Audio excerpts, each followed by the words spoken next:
Hello, I just wanted to offer this little training video on going a little deeper in the ECYD Pledge of Friendship. So I'm going to share my screen and we will jump in.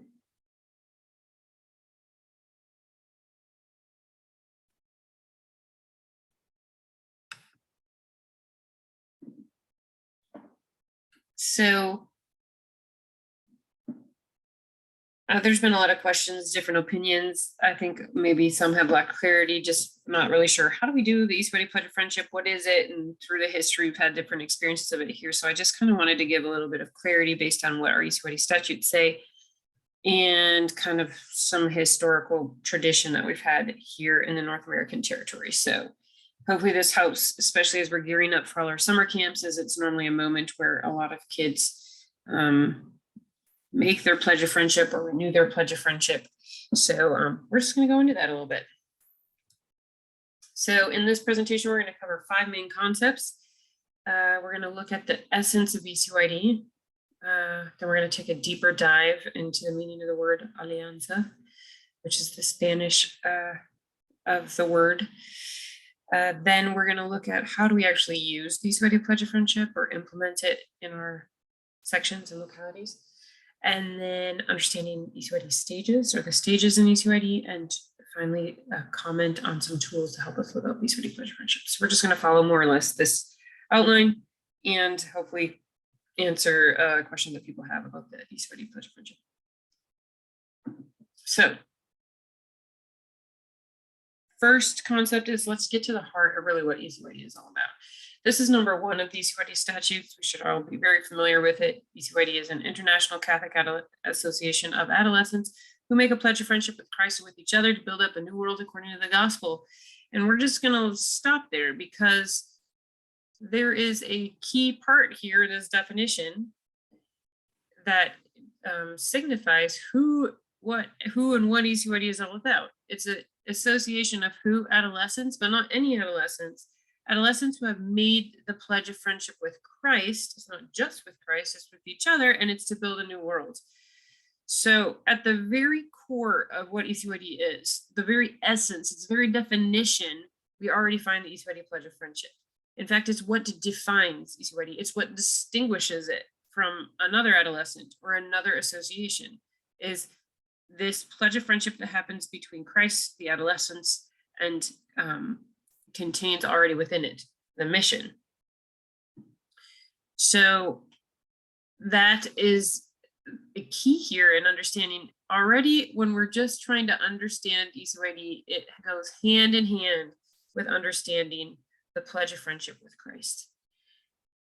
And it goes hand in hand that is not just with Christ, it's also with each other. So there's a pledge of these adolescents throughout the world with each other. And already in, like as mentioned, that mission, the commitment to build up a new world according to the gospel is part of the pledge of friendship. So why it's important to be able to talk about and to make sure we understand it and are implementing and are helping the kids understand it and live it fully is because it's of the essence of ECYD. It's the very core of it. It's the heart. It's the very heart of ECYD. So looking at what number 2 of the ECYD statute says, and this what we all know and love so much, is that ECYD is the same charism as Regnum Christi lived by the adolescent according to their age. So it kind of takes that reality of our own charism and the dynamic that happens there, expressed in number 8 of the statutes, the Federation, Jesus, the mystery of Christ who comes to encounter us, who reveals the love of his heart, gathers us together, forms us as his apostles, Christian leaders, sends us out and accompanies us as we collaborate with him in the evangelizing work. That charism translated to ECYD adolescent really is translated as this pledge of friendship with Christ, with each other, and the mission all kind of in. That's the simplified adolescent version of how that's expressed. So let's take a deeper dive into that though. And the reason why I say that is because there's sometimes when you're translating things that you kind of lose the meaning. And here it's worth really going into this.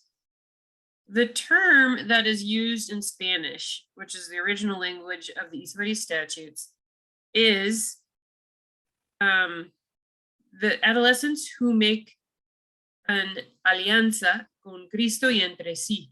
So what that means is, translated literally into English, that is the word covenant.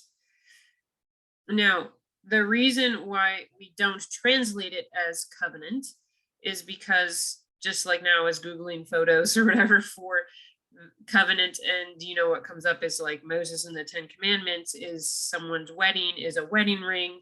So the connotation of covenant in English is, it's like it doesn't convey the same thing and of the same way as in Spanish. So something is lost there, and the way we chose to translate it is pledge, because you could also translate it as pact, alliance, but we chose to translate it as pledge of friendship, to try to convey there that deeper meaning, that covenant relationship that is understood with the term alianza. Now, it kind of works if you know the meaning behind it, but it's lost if you don't understand that this is what's the depth underneath that understanding of the ECYD pledge of friendship. A covenant is in and of itself relational, like it's with two people or more people. It's a covenant. You don't make a covenant with a thing, whereas like a pledge, you can pledge allegiance to the flag and that's a thing, it's an ideal, but it's not a person. But covenant always is relational, it's reciprocal, which you also could have a pledge that's one-sided. But when we're talking about the ECYD pledge of friendship, we're talking about a reciprocal relationship. The first one to pledge his friendship is Jesus. His first one to commit and come to encounter each adolescent is Christ himself, who extends himself, who invites, who wants to enter into this relationship of friendship, who calls us friends. So that understanding, and it's so rich with meaning. You look at, I don't know, like all salvation history really can be read through the lens of covenant from the very start of scripture in Genesis, even the number of days. Covenant in, like, I don't know if it's like Hebrew, it means literally to seven oneself. And Jesus, God creates the world in 7 days. So from creation, you already see this covenant language happening from the very start of scripture all the way to the end. It's this covenant relationship that God's trying to establish with us. You see it in how he relates again with creation, then you see him with Abraham, and that, so like, count if you can, right? Like, count if you can the stars, like, I'm going to be faithful to my promise. I'm pledging my friendship to you. And then you see not only this, and he goes into like Moses and understanding and how that develops. And you go through then King David and the prophets, and all salvation history is through this lens, but not just generically, even personally. My salvation history is through this lens of God coming to encounter me, loving me, inviting me into his own life, his own friendship. So this is really highlighting or underscoring a truth of our faith, and one that we actually have personal experience of too. This God who comes to encounter us, who leaves heaven to find us. And not just in general, but even so many personal experiences of this Jesus who seeks us out, who draws us and attracts us and brings us into his friendship. And this dynamic and this drama of the human person's response to that seeking and invitation. Now, this whole reality of the covenant relationship of God seeking man and man's response to God plays out, the Old Testament, but then you have the New Covenant, which is lived out at every Mass. It's God himself, the God-man, celebrating the New Covenant at every Mass.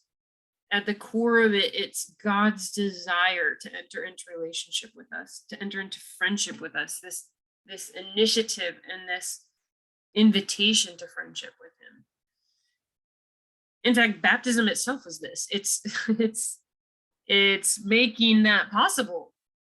So the ECYD Pledge of Friendship is a development and a springing in a specific way of living out that baptismal covenant, that baptismal relationship, that invitation of God and the person's response to that. So basically saying this is the background depth of the ECYD Pledge of Friendship. We don't translate it as covenant because of the fact that would be like, we already have, we're working with minors. We already have kids who are kind of like, whoa, I'm not ready for that because it sounds like too much commitment to use it like that. So we have to put it in a way that the adolescent understands it and appreciate it. But us as formators, leading camps, ECYD directors, other people that are kind of implementing it and explaining it, need to understand what's behind this so that we can really engage the adolescent. It's not just a one-sided my effort reality. It's a relationship that actually the initiative is on God, and he's inviting me and calling me into this friendship with him, with other adolescents, and in his mission and in this transforming encounter. So when we look at that, when you actually look at the ECYD Pledge of Friendship, which is explained in number 16 of the ECYD statutes, it talks about there how the ECYD Pledge of Friendship is Christ's invitation to the young person to be his friend and apostle, to collaborate with him in his mission. And the pledge becomes the adolescent's free and personal response to that invitation. To live that response of friendship ECYD style. So it also mentions there that it is the formal moment of belonging to ECYD. So it's not a generic pledge of friendship with Christ. I mean, in all hopes, we hope every adolescent enters into this friendship with Jesus. But not every adolescent is going to be called to live out their friendship with Jesus ECYD style. So this is the ECYD Pledge of Friendship. And it's the formal moment of saying, yes, I want to live my friendship with Jesus. And yes, I want to live it ECYD style. And yes, I'm making a pledge of friendship with all these other adolescents too who are doing this. And yes, I'm committing to the mission. So it's not just a generic kind of relationship with Jesus that all of us are called into. The backdrop that I was just saying belongs to every person, every Christian. But when we're specifically speaking about the ECYD Pledge of Friendship, it kind of narrows focus, and it's those adolescents who belong to ECYD. And that formal moment of belonging is expressed in the ECYD Pledge of Friendship. For the adolescent and their kind of psychology and pedagogy, it's important that they have a formal public moment to pronounce themselves and their response to that invitation of friendship, and the ECYD Pledge of Friendship affords that opportunity. Let's see, what else can we say about this and understanding of it? All right, so the symbol of that pledge, like how do we symbolize all of that great content of that heart of ECYD, the Pledge of Friendship? And it's actually the ECYD cross. Not just a design because we liked it. No, it symbolizes the ECYD Pledge of Friendship. And the reason we have a cross that symbolizes that is because it is the very core of what ECYD is all about. So you see that it has kind of like, it's a cross that kind of opens, it widens going up and to the sides. So it kind of shows that capacity to open ourselves to God, the adolescent's capacity to open themselves to God's invitation and his presence. And it's like this growing awareness, and also the capacity to open ourselves to others and to the world around us. So that's this horizontal beam also expands and opens on the side. And the ring or the crown around the middle is a sign of the pledge of friendship, of the covenant, of the alianza. So that's that cross that signifies ECYD, which I have a giant one right here. Yes, the ECYD pledge of friendship. This cross is like that symbol and signifies the pledge of friendship. Okay, so at the very heart of ECYD, as I mentioned, is this pledge of friendship. And this little diagram kind of shows this dynamic. And what I found beautiful is we say this ECYD pledge of friendship is the heart of ECYD. And if you look in the catechism, the number in the catechism 2563, when it talks about the heart, which is one of my favorite numbers, it talks about the heart as the place of covenant. So that's profound, because the heart, the pledge of friendship is the heart of ECYD, but the heart is the place of that pledge of friendship. It's the place of that covenant relationship. And it's Christ who comes to encounter each adolescent. He invites into this relationship of friendship with him and with each other. And that encounter leads to convictions and decisions. That's the response of the adolescent to that friendship, to that invitation to friendship in the apostle. And that brings them to transform and build up a new world according to the gospel. This is like ECYD in a nutshell. Okay, so that's nice to understand the concept behind it and what it is, but how do you actually do it? And what does that look like to actually live the ECYD pledge of friendship? Okay, in the ECYD statutes, which I hope you all have one, and if you don't, please get one. You can get them on Amazon, the printed version. You can also download the PDF online.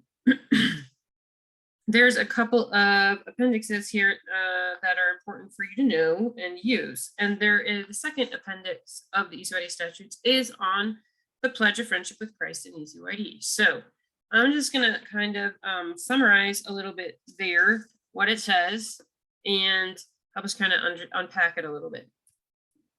So these are just some considerations to take into account in this third part of this presentation, which is how to implement the ECYD pledge of friendship. So this implies to be able to really have adolescents make the ECYD pledge of friendship, that they have been given a clear and explicit explanation of ECYD and an invitation to consider if Jesus might be inviting them to live out their friendship with him and with each other and mission ECYD style. So we have to become maybe a little better in doing this, because sometimes you're like, I get ECYD and I love it, and then I'm in front of 12-year-old boys and I don't know how to explain it, you know, or I'm in front of 14-year-old girls and I'm like, hey, how do I explain this to them? I have found in my experience working with adolescent girls that I kind of adapt, not change what it is, but maybe emphasize certain things depending on the age, because it might help them understand things, you know, like 5th and 6th grade girls love to be like the big group of friends, whatever. Well, that's kind of what I emphasize when I'm talking about ECYD. It's like that friendship with Jesus and his big group of friends, and we're going to change the world. You know, they get excited about that. Girls in 7th grade, I'm going to be talking to them more like, you know, they've had a lot of friendship drama already through their years of adolescence. And so I'm going to talk about how Jesus is really inviting them personally into that friendship. And in that, you know, an 8th grader starts having an 8th grade girl has like a little bit of attitude. So when I explain ECYD to them, I explain it from the perspective of this is an opportunity for you to take your faith as your own. So I'm kind of like highlighting their need for autonomy at that moment of kind of saying, this is your free response to Christ and it's on you, not your parents, you know. When I'm talking to 9th and 10th grade girls, I might emphasize the mission element of it, the generosity of being able to engage. So sometimes it's not that I don't explain all of it, I do, but I try to adapt it to the kids so they understand it in their language and what's relevant to them at the time, at that moment of their adolescence. So that's important, that we're giving clear and explicit explanation of ECYD. And the reason why I say this too is that I don't know, sometimes I feel like the way we implement the Pledge of Friendship is an afterthought, kind of like we run an event, oh, quick, the Pledge of Friendship. Does someone have the right? Quick, we'll just invent it. Here we go. Oh, were we supposed to have symbols for that? Wait, are we doing stages? And it's kind of like an appendage to our activity versus kind of the climax of it. And that we're really thinking, how are we presenting this to the kid, and how are we, this goes into the second consideration, preparing them to be able to make their ECYD Pledge of Friendship, that it isn't an afterthought or just kind of like, oh yeah, you know, but that there's a lead up to it, and they're excited about it. A third consideration is ECYD Pledge of Friendship needs to be a formal moment using the approved rite of the ECYD Pledge of Friendship. Okay, so I'm going to comment on that a little bit more, but we do need to use the approved rite, and that's what's in Appendix 2, the prayer of the Pledge of Friendship. It basically has two parts. Very summarized. The actual prayer of the pledge and the receiving of the symbol of the pledge, which is the ECYD cross. Okay, so like I said, you can find it here, but we also have on the ECYD Life Department support page for ECYD directors and their teams, where you can just download the PDF of that rite, so it's easier. And different sections have done different things, but it's important that we do have a formal moment where we're actually using the rite. Now, that rite can be done in different moments. If it's done kind of with a mass, the appropriate time to do it would be after the closing prayer, before the closing blessing, because it's not a formal part of the mass. So it's like we can't insert other things into the mass that's not part of the liturgy of the mass. So that would be the time when you could do it if you're doing it with a mass. You can also do the ECYD Pledge of Friendship outside of mass. And if that's the case, you can have like a little liturgy of the word. You could use a reading from scripture, have a little exhortation, and then the Pledge of Friendship prayer and the reception of the ECYD cross.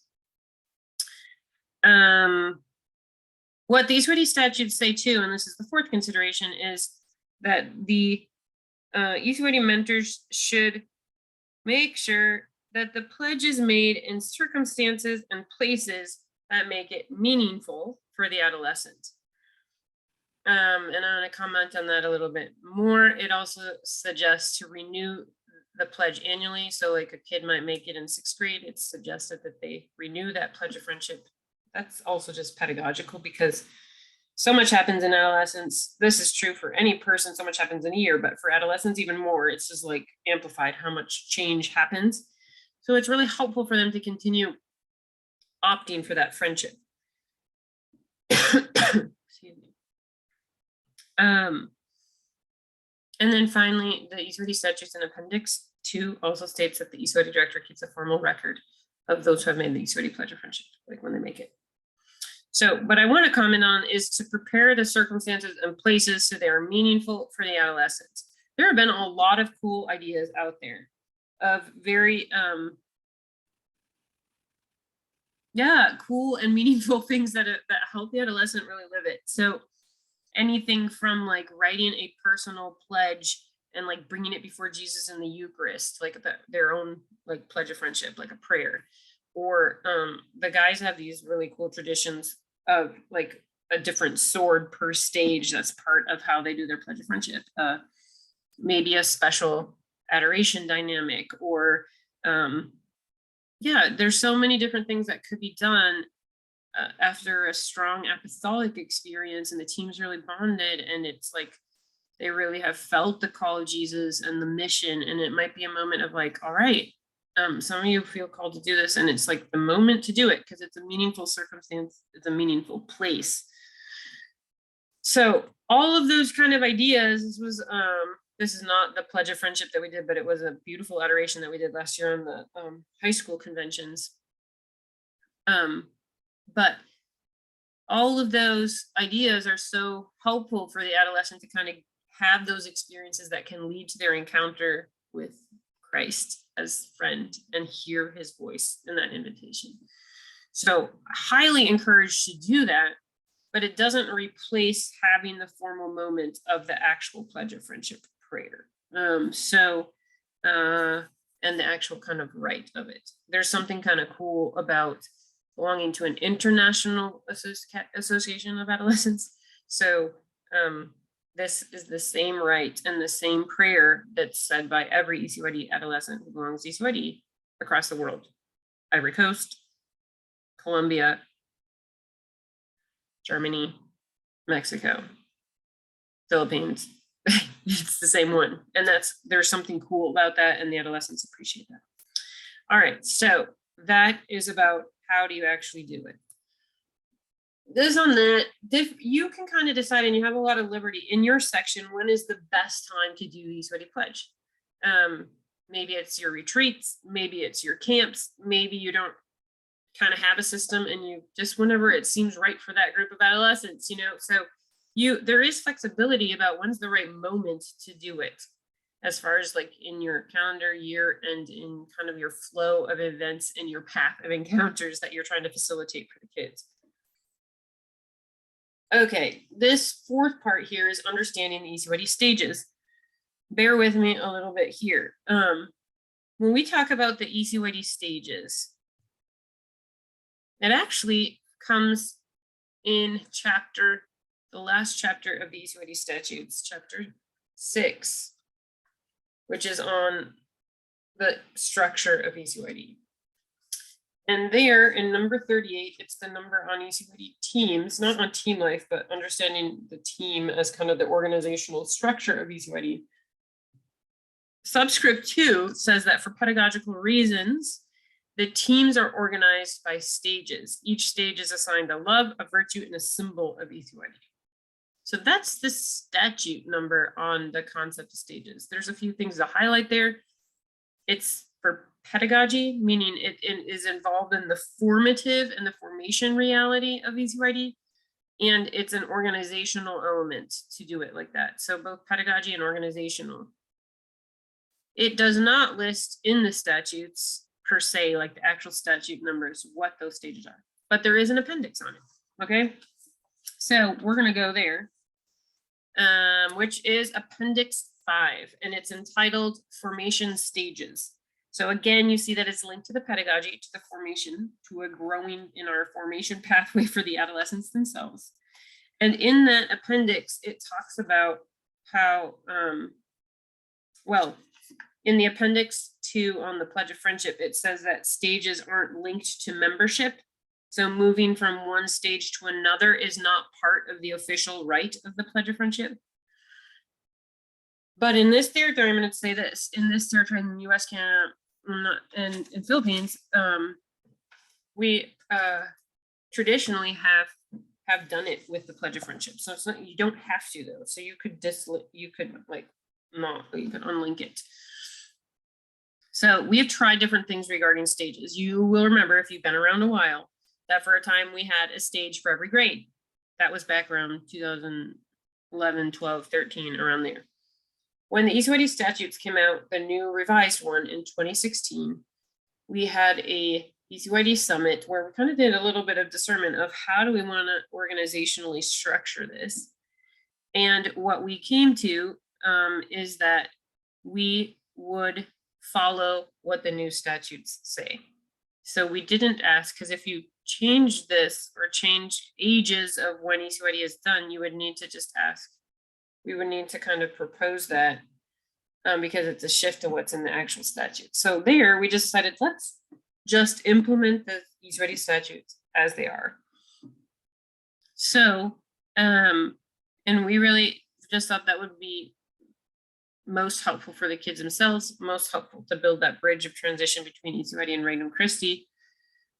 So we propose to not add stages on and to extend it through every grade and to have more than 4 stages. We decided to just stick with what's in the statutes. So this is what's there, because I think there's been a lot of confusion on this. So here we are, Appendix 5 of the ECYD statutes. There are 4 stages.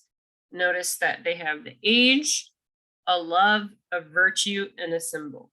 So if you're talking grades, first stage would be grade 5 and 6 for my Canadians. Second stage is 7th grade. Third stage is 8th grade, and fourth stage is 9th and 10th grade.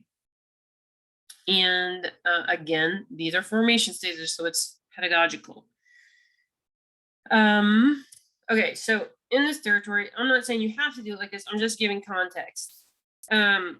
We are using those stages, and traditionally we have linked the renewal of the ECYD Pledge of Friendship with the time of advancing to the next stage and receiving the other symbols.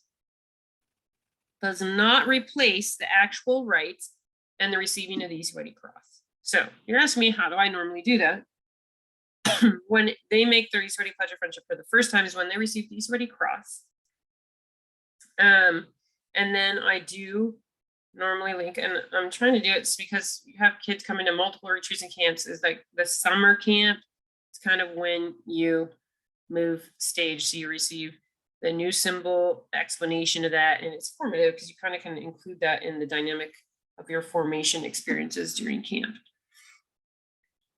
And traditionally, we've used ECYD Pledge of Friendship cards. You'll remember them. I mean, when I joined ECYD years ago, we had like our commitment cards, right? So it's been traditional, even though it's not in the statutes anywhere to use that. There's no reason why you can't use them. Like, it can be a helpful tool. So, and part of our problem is we have not had updated ones for years. So it's been like, okay, are we using the one that's in the statutes? Are we using these ones that are by grade? Or, you know, so it's been a little confusing. But this is where I want to just talk briefly about tools to help us live out the ECYD Pledge of Friendship. And we have new Pledge of Friendship cards that are now adapted to the actual stages that are in the appendix, excuse me, of the ECYD statutes. So, you know, first stage here, and it actually says on the back 5th and 6th grade, so you can see also there. You go second stage, and you have 7th grade, third stage, and 8th grade, and fourth stage, 9th and 10th grade. Okay, so these are tools that can help you as ECYD mentors help the kids live out their ECYD Pledge of Friendship. So really for me, they're tools of accompaniment, personal accompaniment, and you can make your own. I mean, take what's in these ECYD statutes, make your own, whatever. But we do have these available. Patrick actually made these. We adapted them a little bit so they could be girl and boy friendly.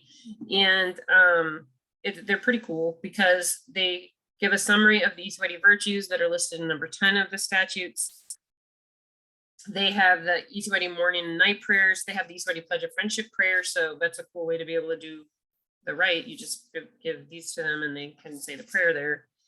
And then there's a space on the inside of them, in the middle where it says my ECYD commitments, and on the actual ones it's like a draft, but on the actual ones it actually has like lines right here. You see like here lines. The reason is that then the ECYD mentor talks to the adolescent in their one-on-one spiritual accompaniment and helps the adolescent see kind of like what are the things that adolescent in the reality of their life now needs to kind of like in their relationship with Jesus pledge to him, you know. So there's space to be able to put those there.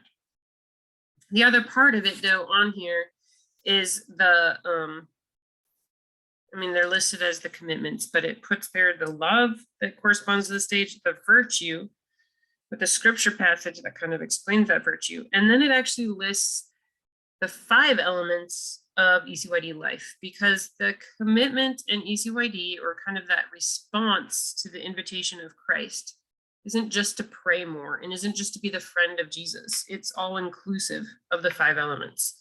So, there's different suggestions there that maybe might be more adapted to each of the age. Like this is the 8th grade one.